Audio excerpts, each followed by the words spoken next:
Clean me up. God cleans us up and he makes room for every single one of us. And we get to truth number 3. And truth number 3 is just how do we respond to that? And Isaiah said, God, send me. And I suppose our response should be no different than Isaiah's. And verse 8 says, and I heard the voice of the Lord saying, whom shall I send and who will go for us? Then I said, here I am, send me. There's a big God. We're not him. So how do we respond to his interaction with us? How do we respond to his gift of grace and forgiveness? This is probably too much information. In fact, I know this is too much information, but I'm going to share it anyway.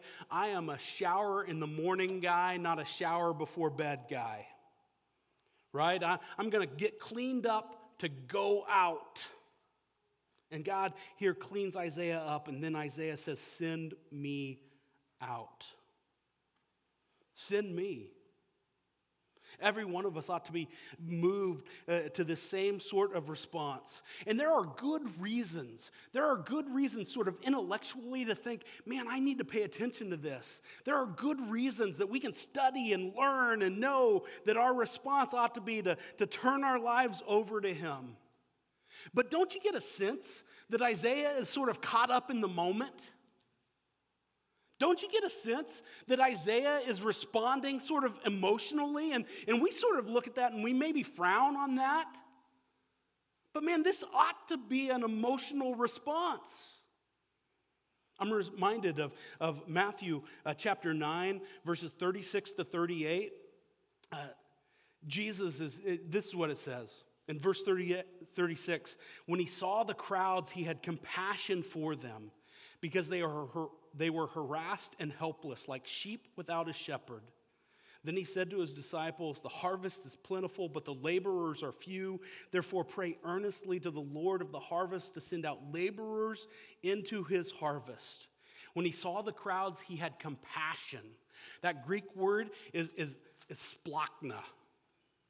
It's kind of fun to say, right? Splachna. It's a word that literally means guts or intestines. I had one Bible college professor who said if you needed to define this idea of compassion or splachna that's talked about in Matthew chapter 9, verse 36 and 38, he would define it like this. The splachna means that you park your brain in neutral and act on raw emotion. I'm not sure I would go that far. And I for sure know that the gospel doesn't require, it's the exact opposite really, the gospel doesn't require us to park our brain in neutral. But man, when we meet a holy God, and we recognize that unlike him, we are full of sin, in desperate need of some way to be reconnected with him. And then he touches our lips with coal. He cleans us up. He sends his son Jesus into this world, who ultimately dies on a cross, paying a price that every single one of us owes. When we come to this realization, and we see a world around us lost, harassed, without a shepherd, man, maybe we ought to splachna a little more. We ought to react emotionally. We ought to be driven by a heart and compassion. And Isaiah is caught up in the moment for sure. And he says, send me. Now, this Christmas season, maybe we should respond by saying, send me. Maybe we ought to be looking for ways that we can have a little compassion. There are a few signs up in the foyer. Someone reminded me this morning that this week will be a blood drive here at Wallula Christian Church. I don't know, if you're really into needles, you ought to come out and give some blood, right? Splachna. Compassion. I know that we ought to bless our neighbors and those around us. And I just remember this acronym, bless, the B is begin in prayer. You ought to meet your neighbors and pray for your neighbors.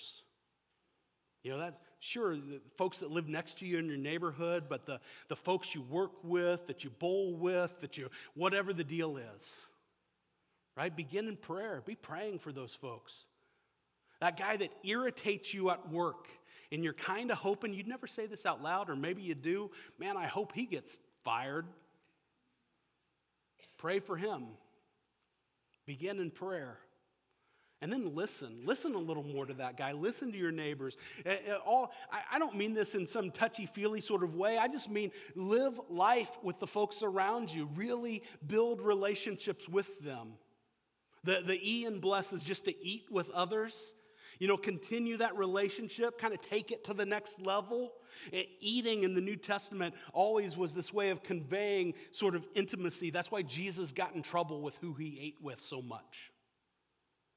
We need to serve those around us.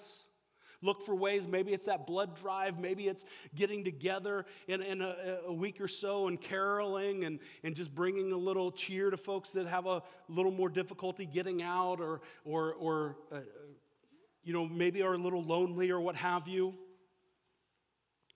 Find ways to serve and then share your story of the difference that Jesus has made in your life. Be ready. Be ready to share. How has Jesus made a difference in your life? We want to help you to do that. That's why every week we set these invitations out. This month in particular, we have these Christmas invitations on your chairs. I'd encourage you to grab those invitations, take them with you. Use them to help you remember to begin in prayer. Have them at the ready to invite somebody to worship with you on Christmas Eve or next Sunday. Have a plan to sit with that person and to just share the difference that Jesus has made in your lives. Be ready to bless those around you this Christmas season. I love Christmas movies, and I have to admit that Christmas Vacation is one of my favorites, and one of the favorite scenes in that movie, I think for everyone, is when he plugs in the lights and they don't work, and then he plugs them in and the whole house lights up, and they're just covered. Maybe somebody. A buddy of mine posted this on social media. This evidently is his actual neighbor. I don't know but they're a little bit of a Griswold-esque experience here, right? He is letting his Christmas spirit shine for sure. I don't know if you need to light your house up like Clark Griswold, but I do know that you ought to let your light shine this Christmas. Make a way to bless those around you. Let's stand and worship him right now.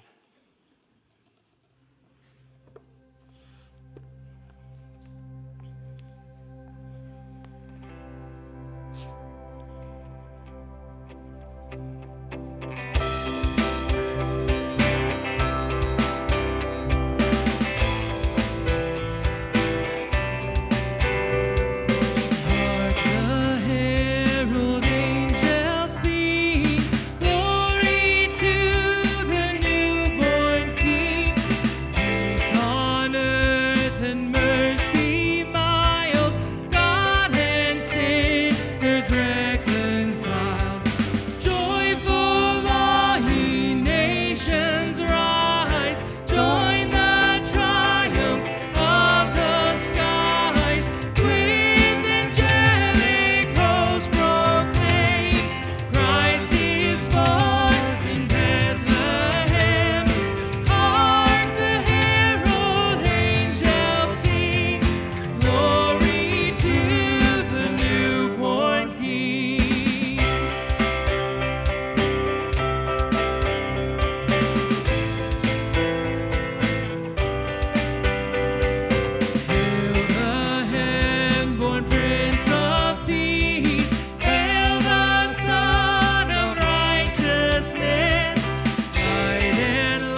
the promised one. Sing it out, love has come. Hope is here, the promised one. Sing it out, love has come. Hope is here, the promised one. Sing it out, love has come. Hope is here, the promised one.